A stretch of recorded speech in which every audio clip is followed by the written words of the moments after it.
Part 24. Victim Testimony. Rachel. Rachel is the mother of a daughter who died aged 12 after taking an overdose.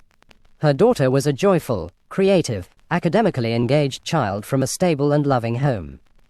She was, however, autistic, which made her more vulnerable to abuse and exploitation. Following the lockdown response to COVID-19, her behavior changed dramatically and she became withdrawn, depressed, and began self-harming.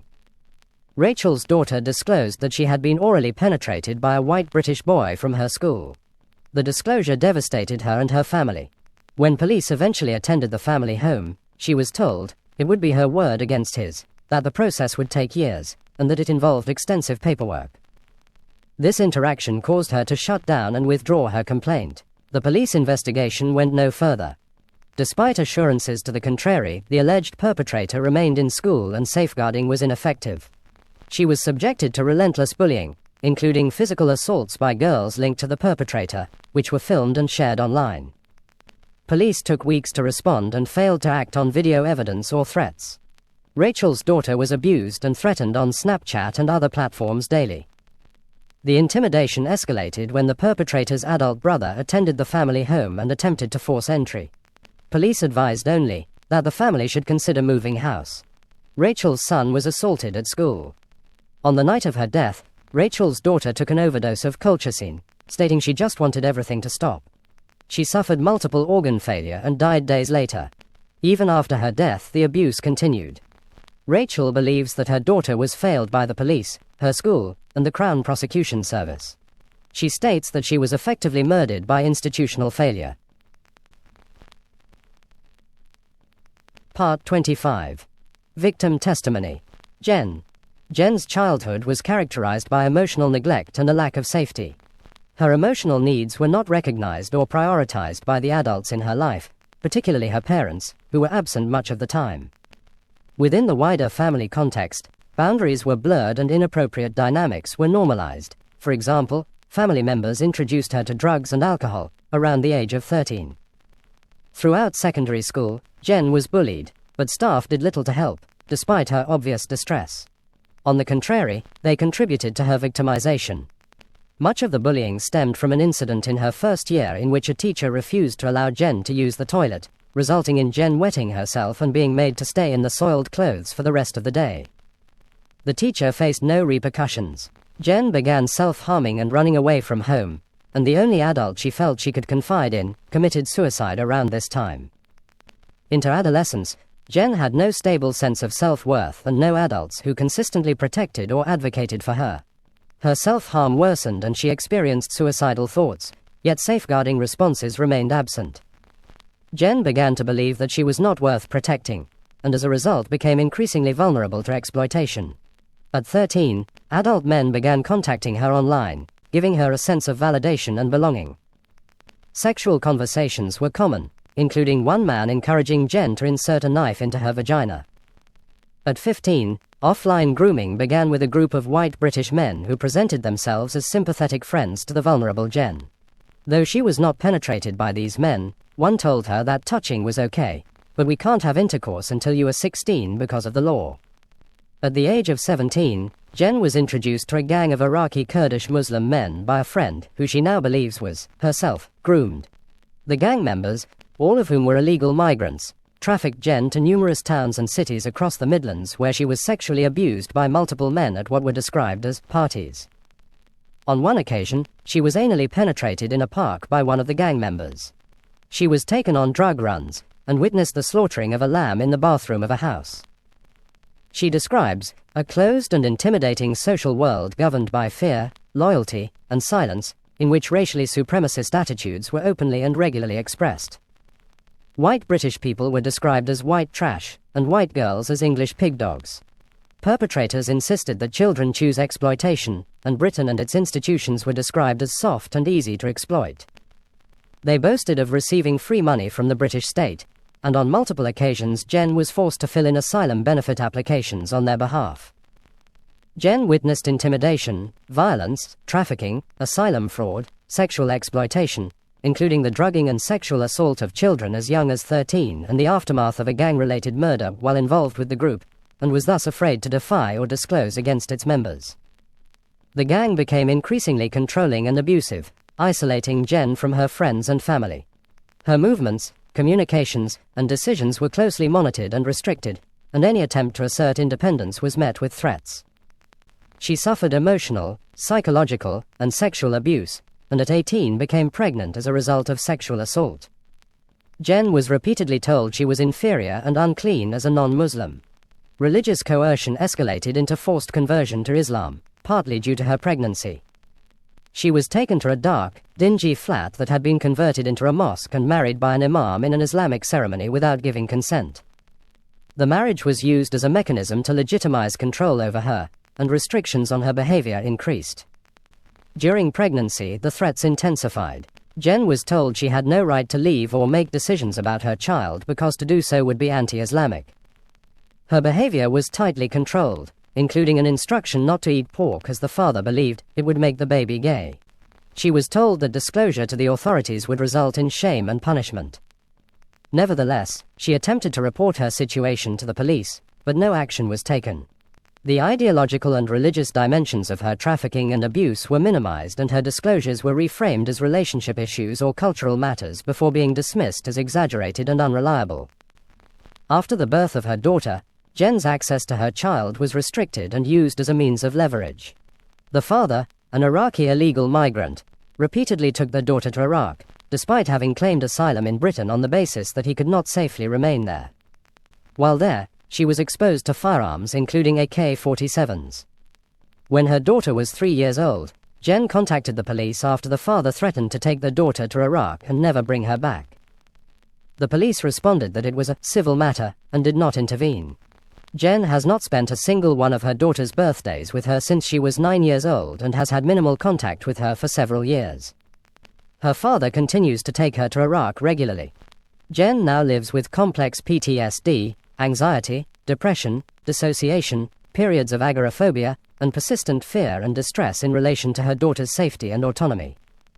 These difficulties significantly impair her ability to function day to day. She gives evidence so that religiously motivated coercive abuse is properly recognized and confronted, even when doing so is politically, culturally, or socially controversial.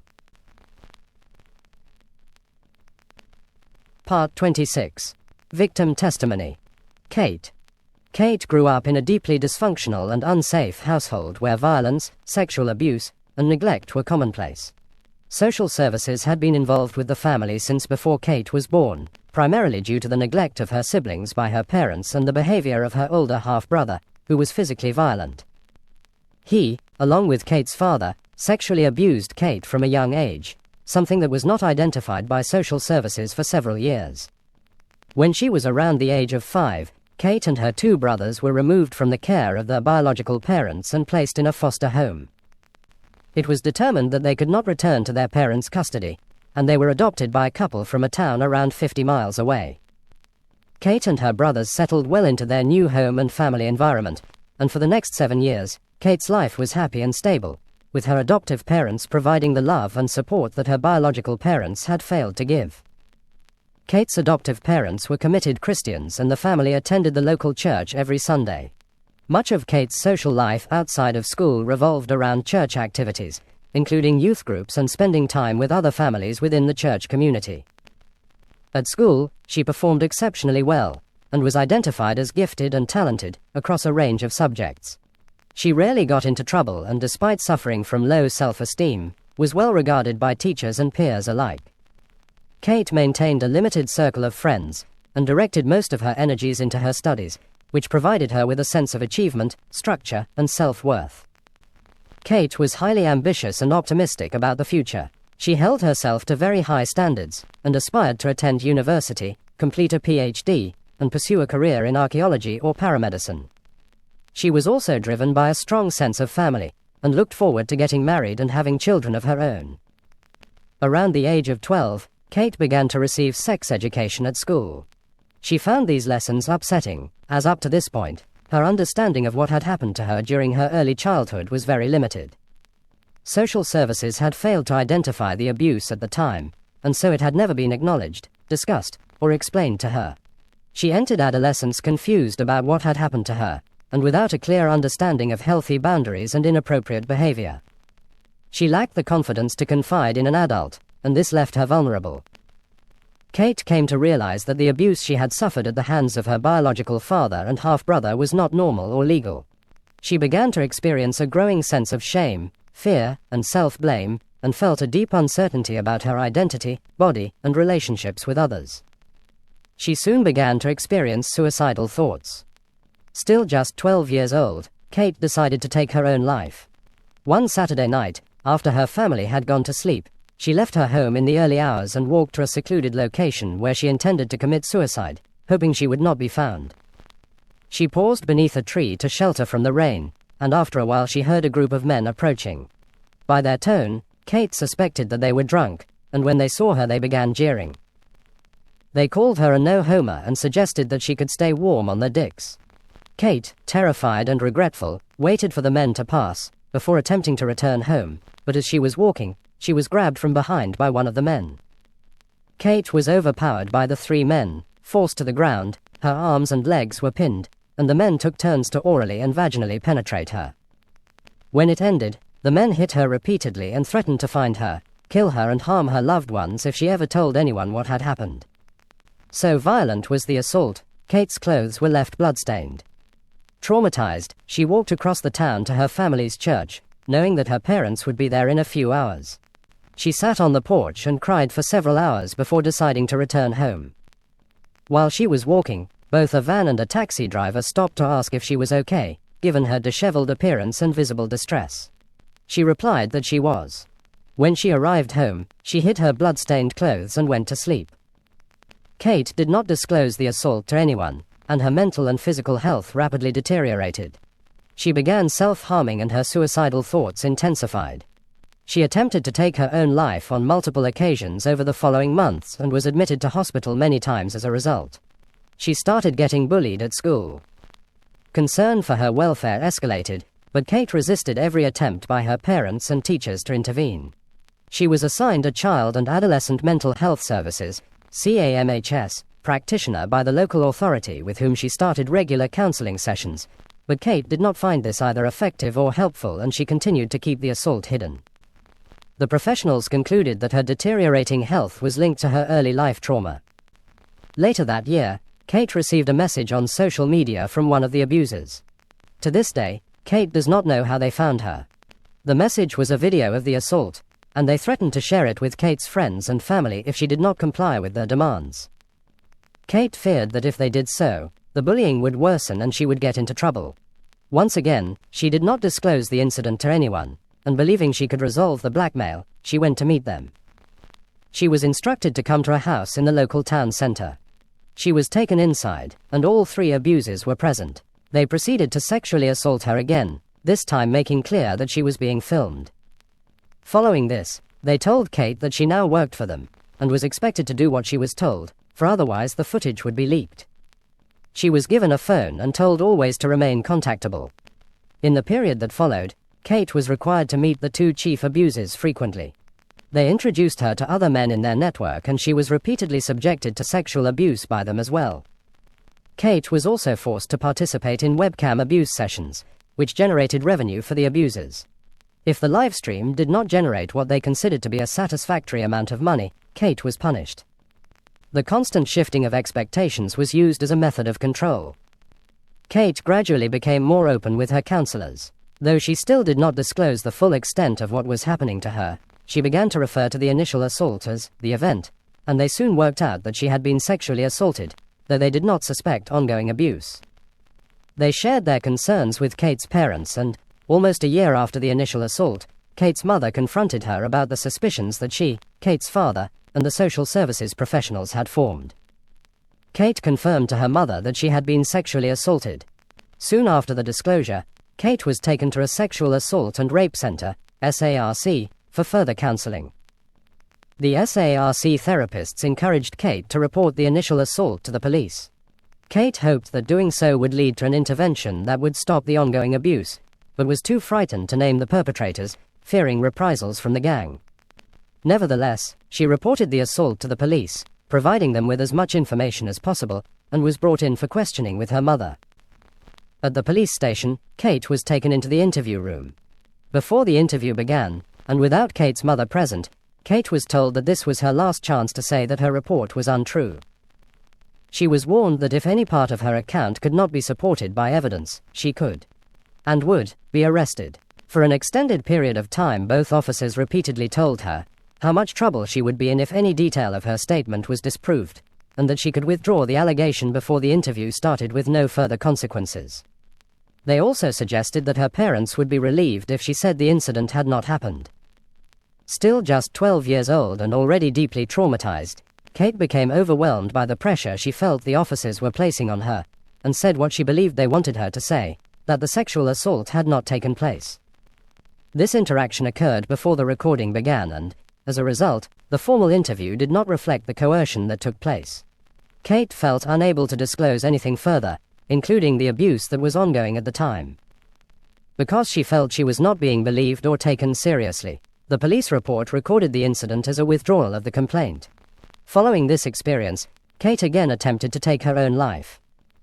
Shortly afterwards, Kate's mother found content in Kate's diary describing the sexual assault. She encouraged Kate to speak to the police again, but Kate explained that the police had previously pressured her to withdraw her complaint. Nevertheless, Kate returned to the police station and, this time, completed the interview. Some weeks later, Kate's parents discovered sexually explicit messages in her phone between Kate and several adult men, including sexual photographs.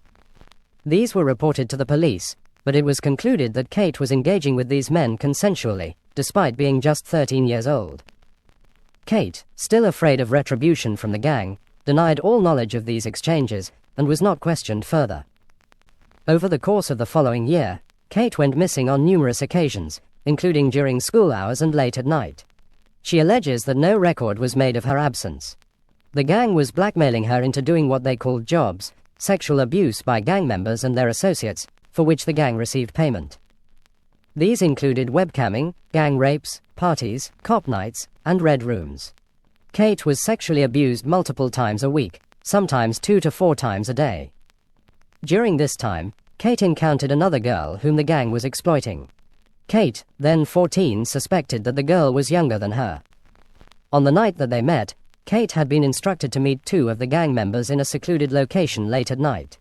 When Kate arrived, they were holding the girl tightly around the neck. One of the gang members told Kate that the girl was being broken in that night, and that the men she would be servicing were particularly brutal. Kate attempted to intervene, telling the gang members that she would take on the jobs instead. In response, the gang members beat and raped her. Kate went on to work with this girl on numerous occasions, and they became very close. Throughout the first half of the next year, the exploitation intensified, and Kate made another attempt to take her own life. Shortly afterwards, she entered into a relationship with a relative of one of the gang members, leading to a temporary pause in the abuse. The relationship lasted for almost a year, but when it came to an end, the exploitation resumed almost immediately. Later that year, Kate, then 16, experienced the most significant missing episode to date. During this incident, the gang trafficked Kate to a town far from her home where she was restrained and sexually abused repeatedly on a canal boat, including, she alleges, by a police officer. At one point, Kate tried to escape, but was caught, and the gang beat her and cut off much of her hair as punishment. Kate attempted to escape a second time and was successful. She reached a nearby house and knocked for help. The woman who lived there took Kate in and gave her clothes, as Kate's own clothes had been badly damaged by the abusers and she was partially naked. The woman called the police, who attended the property. The woman attempted to remove the rope that remained around Kate's wrists, but was instructed by the police to leave them in place as they were considered evidence. Kate was hesitant to speak to the police given both the recent alleged abuse by a serving officer and the wider context of threats, coercive control, and physical and sexual violence that she had been experiencing. Nevertheless, she disclosed what had happened on the canal boat to the police, but not the historic exploitation, fearing reprisals. She also did not report that she had been sexually assaulted by a police officer. The investigation did not progress and the police accused Kate of lying about the exploitation. This represented a turning point in Kate's dealings with the police, as she thereafter felt that she could not turn to them for help, fearing she would not be believed. Kate was placed on a child protection plan by the local authority. She shared a diary with one of the social workers containing details about the sexual abuse. She had been suffering though once again she was not believed. During this period, Kate was diagnosed with dissociative identity disorder. Soon after, Kate alleges that she was molested in a hotel by a man she believed to be a doctor. The police were called to the hotel as the staff were concerned that she was a prostitute. When the police arrived, she was found alone and naked in the room, having been left there by the abuser and instructed to wait for more men to arrive. At this point, both Kate's family and the professionals involved in her care began to express frustration with what they perceived to be her lifestyle choices. They did not believe that she was being exploited and instead assumed that she, still 16, was willingly meeting adult men. This misinterpretation of Kate's situation had a profound impact on how professionals responded to her in the following months and years.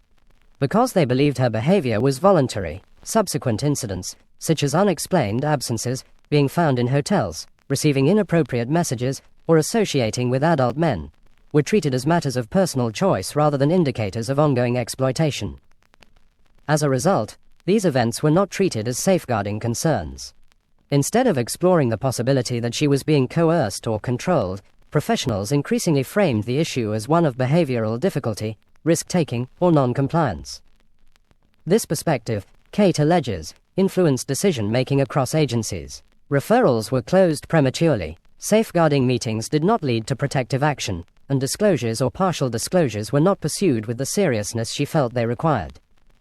The assumption that she was engaged in consensual activity meant that professionals did not intervene effectively, even when the circumstances strongly indicated exploitation. This perspective reinforced her isolation, reduced her ability to seek help, and ultimately allowed the exploitation to continue and escalate. On one occasion around this time, concerns were raised at Kate's school. She was escorted to an office where the assistant head teacher, the designated safeguarding lead, DSL, a police community support officer, a police officer, her social worker, the school nurse, and her head of year were present. They prevented her from leaving the room and pressed her for names and details about the individuals involved in the abuse. At that time, due to fear, coercion, and the threats she felt she was under, she did not feel safe or able to provide the information they were requesting. Instead, she provided the nicknames of some of the individuals involved. Kate was visibly shaking and repeatedly asked to leave, explaining that she would be in significant danger if she revealed further information. After the meeting concluded, Kate was allowed to leave, but no protective measures were put in place. She was not supervised, safeguarded, or provided with any immediate safety planning. Despite indicators of fear and coercion, she was permitted to return home and continue her usual routine. No follow-up action was taken to monitor her well-being in the days that followed. After the meeting at the school, Kate's abusers made it clear that they knew she had spoken to the police. They told her that they were aware of every time she spoke to the police, as they had people on the inside. They accused her of snitching, telling her that she would pay for it. Shortly afterwards, she was taken to a remote, wooded location. The young girl whom Kate had met before was also present. Initially, Kate believed they had been taken there for another job. The men then subjected the girl to extreme sexual and physical violence while Kate was forcibly restrained and made to witness what happened. Kate alleges that the girl was then murdered in front of her. Following the incident, Kate reports that the abusers used what had happened as a direct and ongoing threat to ensure Kate's silence. They repeatedly told her that the murder had occurred because she had spoken to the police and insisted that it was her fault. This message was delivered consistently and became a central part of their coercive control. They made it clear that the same thing could happen to Kate or to others if she ever disclosed anything again. On another occasion, Kate reports that she was taken from her local church at a Sunday morning service. She was taken to a nearby city, an hour away, to do jobs. She alleges that she was molested in the car on the way to the city. She eventually managed to get away from her perpetrators, but they followed and caught up with her and dragged her off a canal path and sexually assaulted her. After the perpetrators left, Kate left the structure and attempted to walk back along the canal path. She was visibly injured, distressed, and her clothing was damaged. A group of men who were fishing nearby saw her in this state and contacted the police. Emergency services attended, and she was taken to the hospital for medical attention. Kate reports that no effective safeguarding measures were put in place following this incident. When Kate turned 17, she joined a local college. This transition created a significant change in her routine. She had more independence, fewer supervised hours, and less direct oversight from adults compared with her previous school.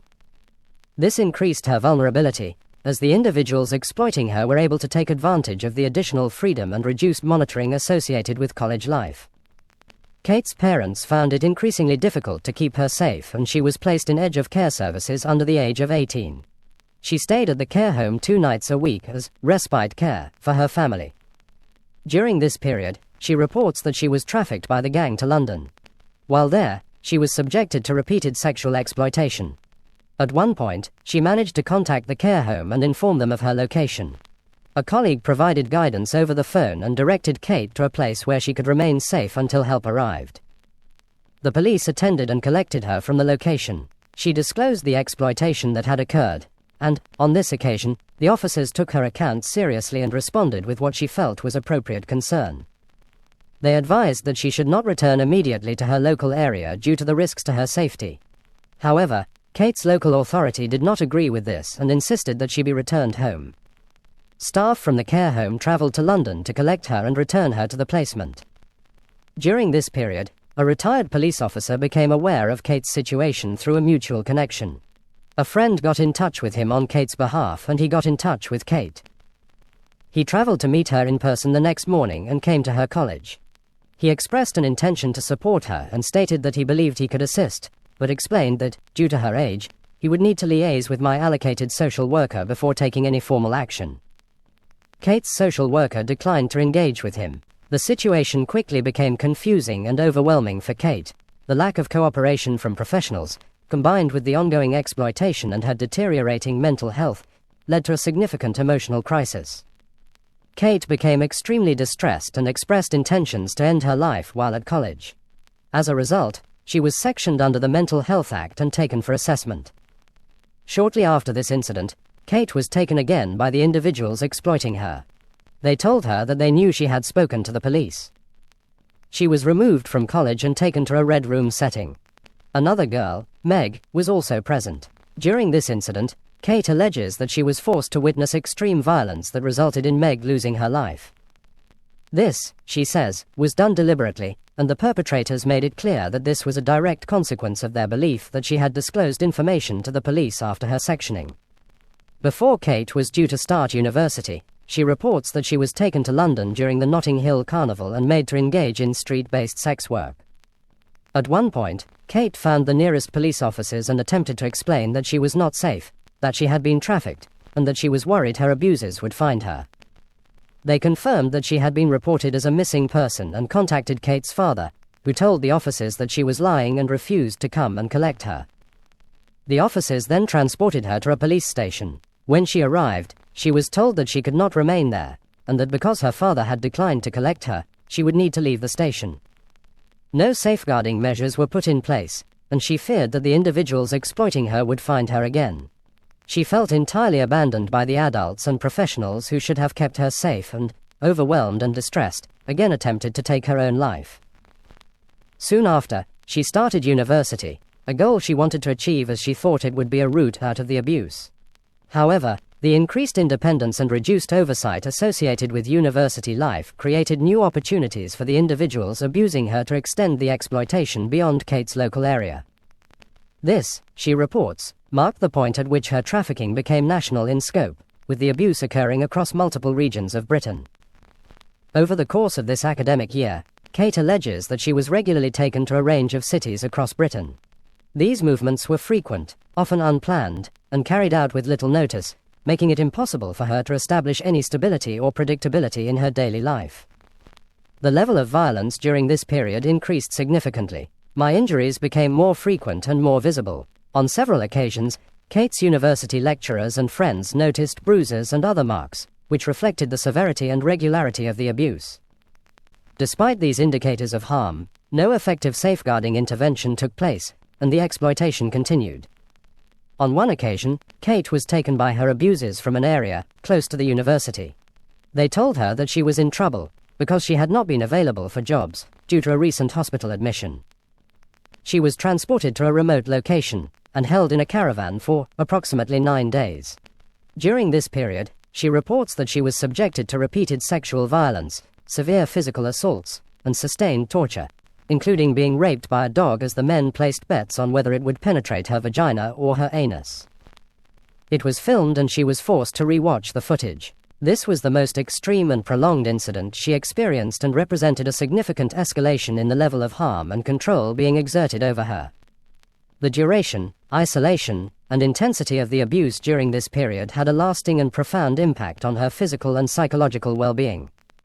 Over the following year, Kate went missing for several extended periods and was subjected to continuous trafficking and sexual assault across the country. When the COVID-19 lockdown began, her day-to-day movements and university activities were restricted in line with national guidance. However, the individuals controlling her exploitation continued to expect her to attend jobs throughout this period. The lockdown did not reduce the level of contact or demand placed on her. Following this period, the trafficking began to reduce gradually. Kate received a positive, conclusive grounds decision through the National Referral Mechanism, confirming that she was a victim of trafficking and exploitation. The grooming behaviors to which Kate was subjected did not follow the boyfriend model or grooming tactics that are often associated with child sexual exploitation. Instead, the abuse she experienced was based primarily on blackmail, coercion, and threats. From the outset, the individuals involved used fear, intimidation, and control rather than affection or persuasion to entrap and exploit her. The demographics of the men abusing Kate were mixed. The first group who trafficked and exploited her were primarily white British or from Gypsy, Roma, and traveller backgrounds. As she got older and was trafficked more widely, the primary abuser demographics were Pakistani, Bangladeshi, and Bengali Muslims. The other victims she encountered were almost exclusively white British. Kate was repeatedly subjected to racially and religiously motivated abuse, and being white was repeatedly used as a justification for the abuse or to minimize or dismiss the harm being inflicted. Kate was verbally attacked and demeaned because of her religion, including being mocked for wearing a cross and being told that her Christian faith offered her no protection. The abusers regularly suggested that her God had abandoned her. Comments were constantly made suggesting that white girls and Christian girls were viewed as having degraded moral character or lower value, whereas Muslim girls were described by some of the men as having dignity and higher moral standing. Kate has participated in this inquiry because she feels a personal responsibility to speak up for the many girls across the country who are unable to do so, and to help ensure that the realities of this form of exploitation are understood, and that meaningful change can be achieved. The systems that should have protected Kate did not recognize the risks she was facing, did not respond effectively when concerns were raised, and in some cases, she feels, contributed to the harm by dismissing or disbelieving what was happening. For powerful testimony sourced from beyond our hearings, see Appendix 1.